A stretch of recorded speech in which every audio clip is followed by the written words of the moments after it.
ఈ దేశానికి ఉపయోగపడతాయని రిఫార్మ్స్ తీసుకొచ్చాం, కేంద్రంతో సహకరించాం, కేంద్రంతో కూడా కలిసి పనిచేశాం. ఈరోజు ఒక సాటిస్ఫాక్షన్, ఒక తృప్తి.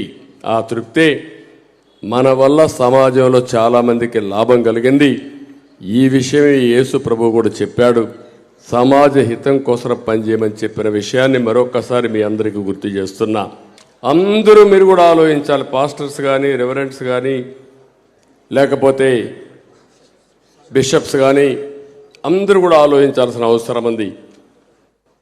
మనం కానీ ఇలాంటి అవకతవకలు కానీ కంట్రోల్ చేయకపోతే, నిన్న కూడా చూశాను, ముఖ్యమంత్రిని కూడా చూశాను, నిన్న పోయి ఉపన్యాసం మాత్రం బ్రహ్మాండంగా చెప్పేశాడు.